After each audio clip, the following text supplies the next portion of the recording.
अस्सलाम वालेकुम बच्चों, उम्मीद है खैरियत से होंगे। और मैं ये भी उम्मीद करती हूँ कि आप सब बच्चे जो है वो 7th क्लास का ये लेक्चर्स ले रहे हैं कंप्यूटर के, और आपके कॉन्सेप्ट्स जो हैं वो क्लियर हो रहे होंगे, राइट। तो अगर किसी को कोई प्रॉब्लम होती है, किसी भी टॉपिक में कोई कन्फ्यूजन है, किसी टॉपिक की समझ नहीं आ रही, तो आप वीडियो के नीचे कमेंट में क्वेश्चन जो है वो पूछ सकते हैं।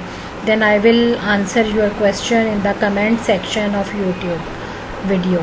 Understand? आज का हमारा टॉपिक है cutting edge technologies, right. Lecture number 5 है, 7th क्लास, यूनिट नंबर 1 का लेक्चर 5, कटिंग एज टेक्नोलॉजीज। जी, कटिंग एज का यहाँ से, कटिंग एज से क्या मुराद है कि जदीद तरीन टेक्नोलॉजीज़ जो हैं, जो दुनिया में इंट्रोड्यूस हो रही हैं, उन टेक्नोलॉजीज़ को जो है उसने कटिंग एज का यानी जदीद तरीन का नाम दिया है, राइट।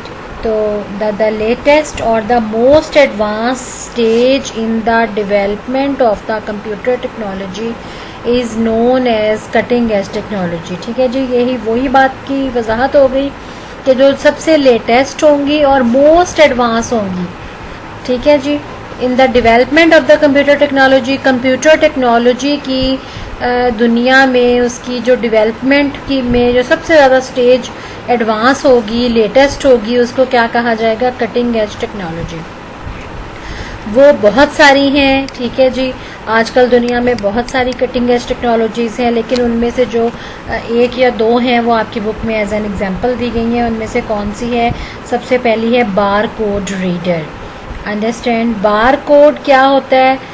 ये आपको डायग्राम में नज़र आ रहा है, या आप देखें जैसे जाते हैं मॉल्स में, जाते हैं शॉपिंग करने जाते हैं, तो जो बड़ी शॉप्स होती हैं वहाँ क्या होता है, जब आप एक अपने कार्ट में परचेज़ अपनी सारी कर लेते हैं, सारे प्रोडक्ट्स जो हैं जो आपने ख़रीदनी होती हैं, परचेज़ करनी होती हैं, हर आइटम अपनी कार्ट में रख के तो काउंटर पे ले आते हैं, राइट।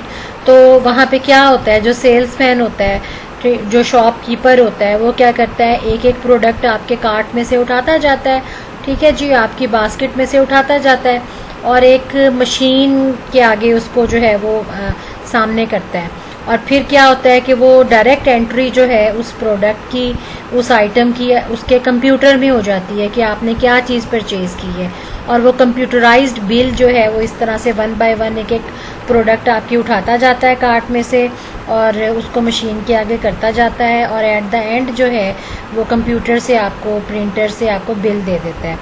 ये क्या होता है? ये सारी कटिंग एज टेक्नोलॉजीज़ हैं, राइट। के यानी उसको मैनुअली हाथ से नहीं लिखना पड़ा कोई भी चीज़, ना उसका नंबर। एक तो ये काम हो गया, यानी एक उसको ये फ़ायदा हुआ कि उसको जो है वो मैनुअल लिखना नहीं पड़ा, मैनुअल बिल नहीं बनाना पड़ा। दूसरा उसको क्या फ़ायदा होगा इस चीज़ का कि जो उसके पास आइटम्स पड़े हैं, जो स्टॉक शॉपकीपर के पास पड़ा है, राइट, तो उसमें क्या होता है, वो ऑटोमेटिकली जो चीज़ सेल हो जाती है वो उसके कंप्यूटर में से माइनस हो जाती है, ठीक है। तो जैसे ही वो उसका जो स्टॉक ख़त्म होने लगता है तो कंप्यूटर के ज़रिए से उसको पता चल जाता है कि अब मेरे ये आइटम्स जो हैं शॉप में से ये ख़त्म हो रहे हैं या ये कम रह गए हैं, तो वो नई चीज़ें जो है वो मंगवा लेता है, राइट। तो ये फ़ायदा होता है कंप्यूटराइज सिस्टम का, इसलिए हमारी शॉप्स जो हैं वो दिन ब दिन हर जगह पे जो है ये चीज़ इम्प्लीमेंट हो रही है। मेरा ख्याल है बहुत अच्छे तरीके से आपको बार कोड समझ आ गया होगा। हम इसको बुक से पढ़ते हैं। Bar code is a set of light and dark bars यानी लाइंस, ठीक है, with different width pasted on different products. आपने बहुत सारी बुक्स देखी होंगी, बहुत सारे दूसरे आइटम्स देखे होंगे, उनके ऊपर जो है इस तरह की लाइंस लगी हुई होती हैं, ठीक है जी। ये देखिए, ये डिफरेंट एग्जांपल्स हैं, ये डिफरेंट प्रोडक्ट्स के बार कोड्स हैं। आप इवन कोई जो है वो छोटी से छोटी प्रोडक्ट ले लें, कोई सोप ले लें, कोई ब्रश ले लें, कोई मतलब घरेलू आइटम ले लें, कोई भी आम इस्तेमाल होने वाला, उन सब पे आजकल जो है ऑलमोस्ट ये जो है बार कोड इस तरह से लगा हुआ होता है। अब ये सिर्फ लाइंस नहीं है, राइट, इस बात को आपने अंडरस्टैंड करना है कि these are not just a lines, these are the combination of the information about that product. यानी ये क्या है? कम्बिनेशन है उस इंफॉर्मेशन की जो कि वो प्रोडक्ट क्या है, उसका नाम क्या है, उसका कलर क्या है, किस कंपनी ने ये बनाई हुई है, और जो है और किस कंट्री की है। ठीक है जी, इस तरह की तमाम इंफॉर्मेशन, उसका प्राइस क्या है, और इस तरह की तमाम इंफॉर्मेशन जो है वो इस बार कोड के अंदर सेव होती हैं। और वो इंफॉर्मेशन को रीड कौन करता है? ये बार कोड रीडर। ठीक है, आपने शॉप्स में देखा होगा, किसी शॉप पे जो है वो इस तरह का रीडर लगा हुआ होता है, वो प्रोडक्ट उठा के इसके सामने करते हैं। किसी के ने जो है वो हैंड हेल्ड रीडर पकड़ा हुआ होता है, इस तरह का या इस तरह का या इस तरह का। ठीक है जी, तो ये क्या है, ये डिफरेंट, यानी शेप्स उनकी डिफरेंट है। काम बेसिकली यही है तमाम बार कोड रीडर का, कि वो जो ये लाइंस आपने देखी थी, इस तरह के लाइंस, ये बार कोड जो हैं, इसको जो है वो ये रीडर जो है वो बहुत अच्छे तरीके से रीड कर लेता है। और ना सिर्फ रीड करता है बल्कि रीड करके और इन तमाम इंफॉर्मेशन को पिक करके और कंप्यूटर में जो है वो सेव कर देता है। कैसे? क्योंकि ये जो आपके डिवाइस है, ये बारकोड रीडर जो है, ये इस केबल के साथ, ये केबल आपको नज़र आ रही है, दिस वन, इस केबल के साथ ये कंप्यूटर के साथ अटैच होता है। तो जो रीडर ये रीड करता है इस बार कोड को, तो इस केबल के ज़रिए वो कंप्यूटर के अंदर सेव हो जाता है, और कंप्यूटर में जो पूरा एक कंप्यूटर का सिस्टम है वो उसमें से जो उस प्रोडक्ट को माइनस कर देता है, यानी टोटल स्टॉक में से उसको माइनस कर देता है, और उसके जो प्राइस हैं वो कस्टमर के बिल में ऐड कर देता है। जैसे ये देखिए, आपको अपनी बुक में भी नज़र आ रहा होगा, ये हैंड हेल्ड उसने बारकोड रीडर पकड़ा हुआ है इस शख्स ने, और ये बारकोड रीडर, ये बारकोड जो है वो लगा हुआ है एक प्रोडक्ट के ऊपर। तो ये रीडर को जो है इस प्रोडक्ट कोड के ऊपर लेके आता है, बारकोड के ऊपर लेके आता है। तो ये रीडर जो है उसको रीड कर लेता है और कंप्यूटर में इस सारे इंफॉर्मेशन को ट्रांसफ़र कर देता है।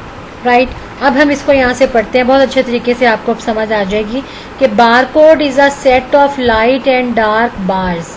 ठीक है, ये set of light and dark आपको बार्स नज़र आ गई।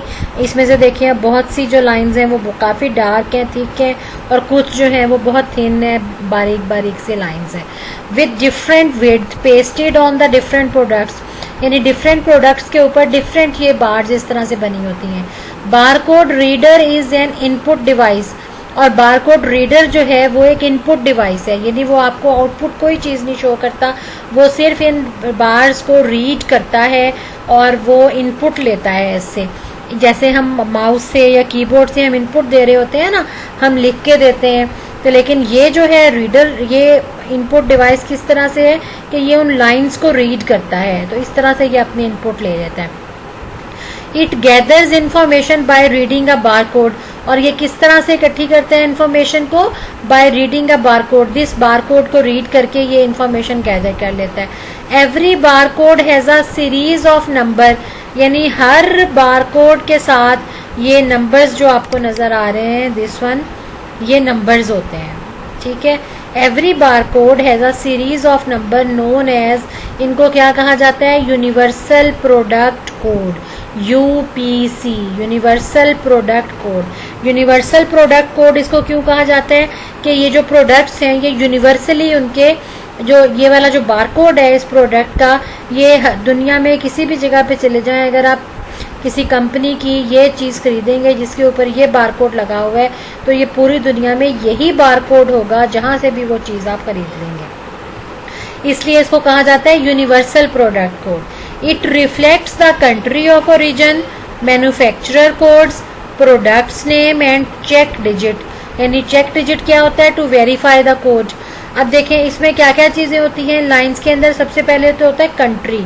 अब ये देखें, ये 9 और ये 2, ये ब्लू कलर में आपको ये बार नज़र आ रही है, मैं आपको क्रीप करके दिखाती हूँ इसको,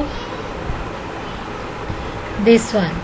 ठीक है जी, अब इसके अंदर आप देखें, ये आपको एक बार नज़र आ रहा है ब्लू कलर का, एक पिंक है, येलो है और फिर ये ग्रीन है। ये रिफ्लेक्ट कर रहा है किस चीज़ को? इन नंबर्स को। अब देखें ये ब्लू कलर में क्या है? ये पहले 2 डिजिट्स 9-2।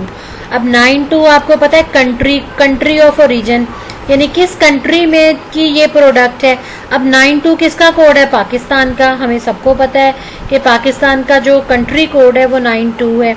नेक्स्ट पिंक कलर में देखें, यहाँ 1 से लेके और ये 5 तक, 1 2 3 4 5, ये क्या है, मैन्युफैक्चरर्स बारकोड, यानी जो कंपनीज होती है ना जैसे, तो उस कंपनी का बारकोड है ये, कि किस कंपनी ने ये वाली प्रोडक्ट जो है वो डिजाइन की।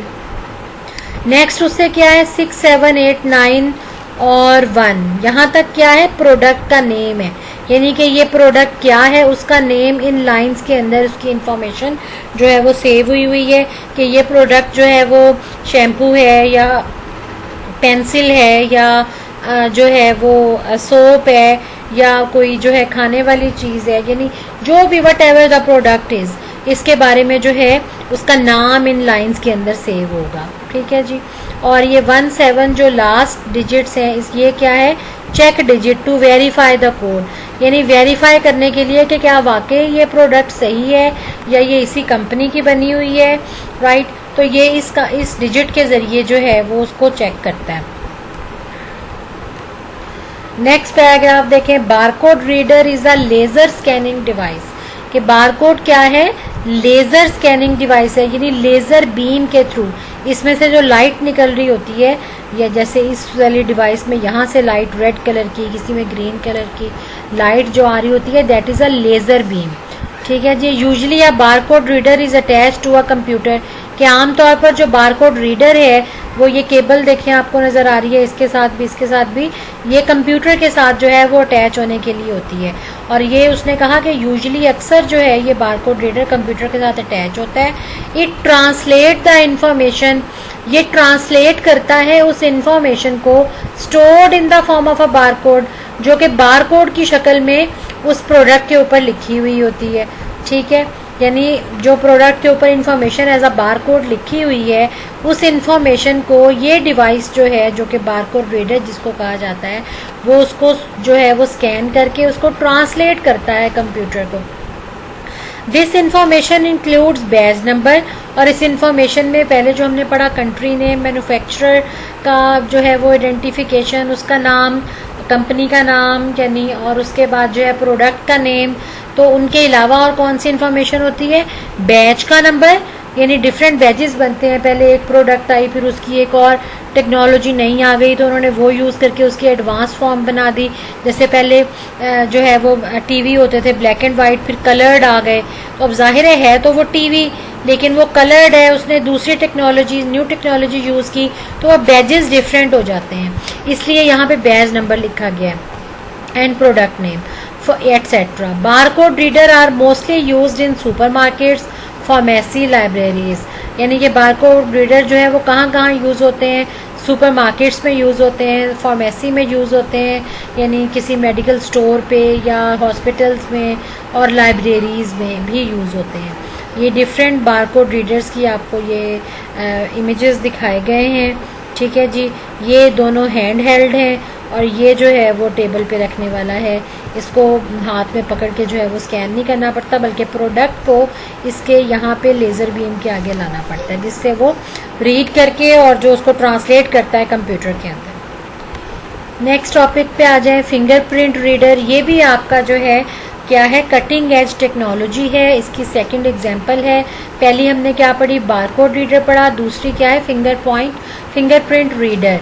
ये भी यानी स्कैन करता है, लेकिन किसको करता है, आपके थंब को, आपकी फिंगर्स के एक्सप्रेशन को। बारकोड रीडर क्या करता था, बारकोड को रीड करता है, ये भी स्कैन करता है, लेकिन फिंगरप्रिंट रीडर क्या करता है, आपकी फिंगर्स को स्कैन करता है। A fingerprint is an expression left by a finger or thumb, यानी फिंगरप्रिंट क्या है, एक इम्प्रेशन होता है, एक पिक्चर होती है जो कि हमारी फिंगर या थंब जो है वो छोड़ जाती है किसी भी चीज़ के ऊपर, पेपर के ऊपर या वैसे किसी कपड़े पे, या इस तरह से ना, जब हम यानी किसी का पेपर के ऊपर लगाते हैं ना थंब अपना, वो जो पैड के अंदर ब्लू कलर की इंक होती है या ब्लैक, जैसे हम स्टैम्प के लिए यूज़ करते हैं, स्टैम्प पैड के ऊपर फिंगर रख के। अक्सर आपने देखा होगा NIC कार्ड बनवाने जाएं, शनाख्ती कार्ड या किसी और काम के सिलसिले में, तो मुख्तलिफ ऑफिस के अंदर आपसे अंगूठा लगवाया जाता है। वो बेसिकली क्या होता है, उस शख्स की पहचान होती है। ठीक है जी, पहचान के लिए उसका अंगूठा लगवाया जाता है कि इस डॉक्यूमेंट में इस पर्सन ने जो है वो साइन किए थे या अंगूठा लगाया था। ठीक है, Fingerprint reader is a device that captures a fingerprint and translate it into a digital code.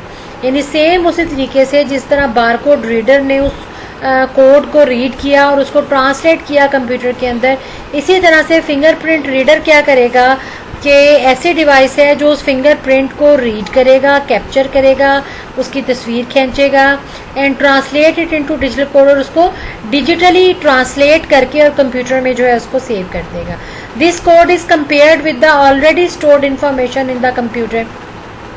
ये कोड क्या करता है, इसको कंपेयर किया जाता है कि जो आपके कंप्यूटर के अंदर स्टोर हुए हुए इंफॉर्मेशन उसमें से ये किसी के साथ मैच करता है या नहीं करता.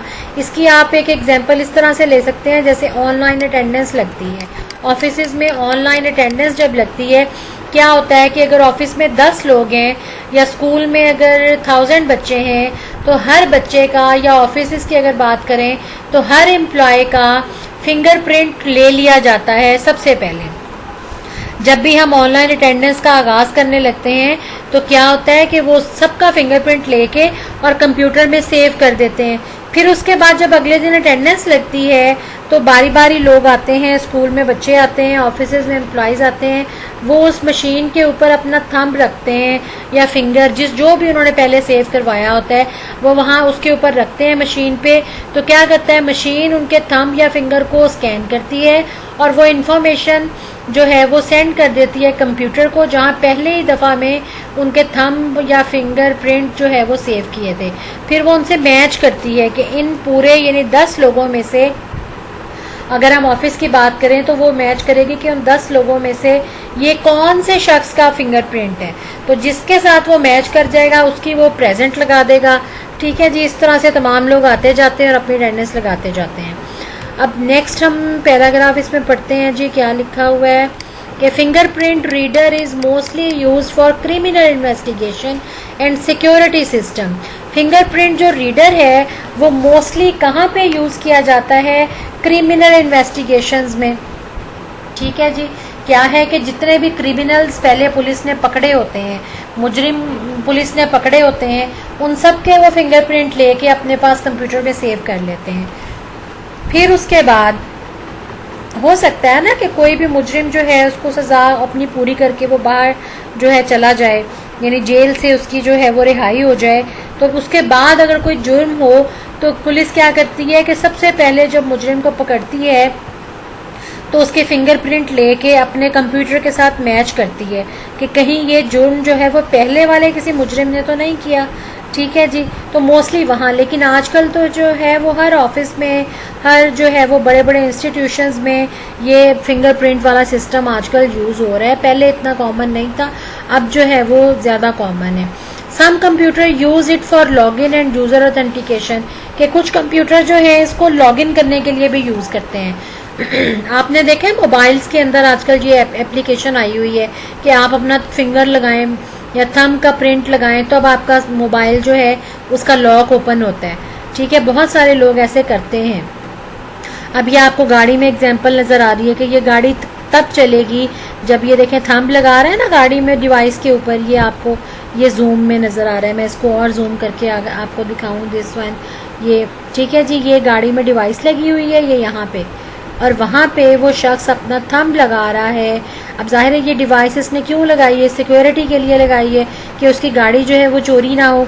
अब जाहिर सी बात है जब तक इस शख्स का थंब जो है वो इसमें नहीं लगेगा इस डिवाइस के ऊपर, तो वो डिवाइस नहीं इसको रिकॉग्नाइज करेगी, नहीं पहचान पाएगी और गाड़ी नहीं चलेगी. ठीक है जी, इस तरह से चोरी का डर जो है वो बहुत कम हो जाता है. ये इसके fingerprint reader is use to log in a computer, computer पे भी लगा सकते हैं. आजकल जो एडवांस किस्म के ये आए हुए हैं कीबोर्ड, उसमें जो है वो थंब इम्प्रेशन के लिए यहाँ पे या फिंगरप्रिंट के लिए एक बाकायदा प्लेस बनी होती है, वहाँ पे आप लगा के इसका लॉक जो है कंप्यूटर का लॉक भी लगा सकते हैं. इसके अलावा ये देखें डोर हैंडल्स के ऊपर भी लग सकता है. ठीक है जी, डोर हैंडल्स के ऊपर आप फिंगरप्रिंट रीडर लगा सकते हैं. ये आपको नज़र आ रहा होगा, ये मैं आपको जूम करके दिखाऊं दिस वन.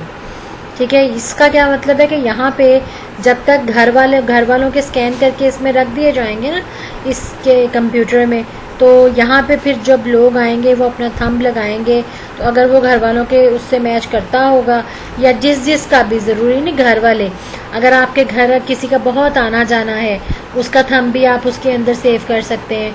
तो इससे क्या होगा कि उन थंब्स के इम्प्रेशन जिनके सेव किए हुए, उनके अलावा कोई ये डोर ओपन नहीं कर सकता। ठीक है जी। इसी तरह से ये जो है वो यूज़ हो रहा है कहाँ पे, एम्प्लॉयज़ अटेंडेंस में। जैसे मैंने आपको पहले एग्जांपल दी कि किसी ऑफिस में जो है वो एम्प्लॉयज़ की अटेंडेंस के लिए ये फिंगरप्रिंट का सिस्टम जो है वो यूज़ किया जा सकता है। तो ये क्या है, different uses of fingerprint read. Third, इसकी कटिंग एज टेक्नोलॉजी कौन सी है, रोबोट्स। ठीक है जी। Robot is a machine which is controlled by a software contain a chip. Robots are made to help human beings. यानी रोबोट क्या है, बेसिकली एक मशीन है जो कि कंट्रोल की जाती है एक सॉफ्टवेयर के ज़रिए जो कि उसकी चिप में मौजूद होता है। यानी रोबोट के अंदर एक चिप लगाई हुई होती है कंप्यूटर की, उसमें जो है उसका सारा सिस्टम होता है जिससे वो कंट्रोल होता है। Robots are made to help human being. यानी रोबोट्स क्यों बनाए जाते हैं, ह्यूमन बींग की हेल्प के लिए। It is an electronic machine which has the ability to interact with the physical objects. यानी ये एक इलेक्ट्रॉनिक मशीन है जिसके अंदर ये एबिलिटी है, जिसके अंदर ये ताकत है कि वो फिजिकल ऑब्जेक्ट्स के साथ जो है वो इंटरेक्ट कर सके। They are also known as mechanical agents, और इसको मैकेनिकल एजेंट्स का जो है वो नाम दिया गया है। Robots can perform task accurately and efficiently. और रोबोट्स जो हैं इन तमाम टास्क को सही तरीके से, एक्यूरेटली सही तरीके से, और एफिशिएंटली बहुत जल्दी, तेज़ी के साथ जो है वो काम को परफॉर्म कर सकते हैं। They are classified on the basis of their design and the work. और उनको क्लासीफाई किया जाता है उनके काम के हिसाब से। कैसे, अब देखें ये डिश वाशर रोबोट जो है, ये डिश वाशर रोबोट क्या करता है, ये बर्तन धोता है। डोमेस्टिक रोबोट क्या करेगा कि वो घर के जो छोटे मोटे काम होते हैं, ये चीज़ उठा के वहाँ रख दी, ये चीज़ उठा के वहाँ रख दी, ये इस तरह के काम करेगा। और तीसरा क्या टाइप है जी, रोबोट इज़ प्लेइंग म्यूज़िक। और म्यूज़िक चलाने के लिए भी एक रोबोट जो है वो बनाया जा सकता है। Robots are used in different field such as car manufacturing, medicine, military, transportation etcetera. Many factory jobs are now performed by robots. यानी आप फैक्ट्री में काम करने के लिए भी रोबोट जो है वो बनवा सकते हैं। कैसे कि जाहिर है इंसान थक जाता है, लेकिन रोबोट तो नहीं थकता। रोबोट को चाहे आप जो है वो 24 घंटे काम पे लगा के रखें, वो करता रहेगा। ठीक है। लेकिन एक इंसान को 24 घंटे के लिए लगा दें तो वो शख्स जो है, वो जो इंसान है, वो थक जाएगा। ठीक है जी। और दूसरा क्या है रोबोट बनाने की रीज़न, कि इंसान जल्दी बोर हो जाता है एक ही तरह का काम करते हुए। लेकिन रोबोट को जो है एक ही तरह का काम डेली दे दिया जाए, उसने वो वही करना है। क्यों? इसलिए कि उसके अंदर इंस्ट्रक्शंस ही उस काम की हैं कि ये काम ऐसे करना है, ये काम ऐसे करना है। तो रोबोट ना बोर होता है, ना वो थकता है, वो वही काम करता रहता है जो इंस्ट्रक्शंस उसको हम दे देते हैं। ठीक है। Many factory jobs are now performed by robots. Robotics hands are widely used in factories. आजकल रोबोट बहुत ज़्यादा जो है वो फैक्ट्रीज में काम करें। NASA is using robots for space exploration. यानी जो नासा है, जो हमारी कंपनी है, एक खलाई जो है स्पेस में जाने के लिए बाकायदा एक कंपनी है जिसमें जो है वो स्पेस शटल्स जाती हैं। तो वहाँ पे भी बजाय इसके कि किसी ह्यूमन बीइंग को भेजा जाए, एक रोबोट को भेजा जाता है जो कि वहाँ की तस्वीरें खींच के लाता है, क्योंकि उसमें ये इंस्ट्रक्शन दी होती है कि इस तरह से तस्वीर खींचनी है, ये कैमरा है और तुमने इसकी तस्वीर खींच लेनी है। तो वो क्या है, तस्वीरें खींच के वहाँ से लाता है रोबोट और एक्सप्लोर करता है स्पेस को। ठीक है जी। ये हैं जी डिफरेंट रोबोट्स। ये क्या कर रहा है, ये हल चला रहा है। ठीक है जी।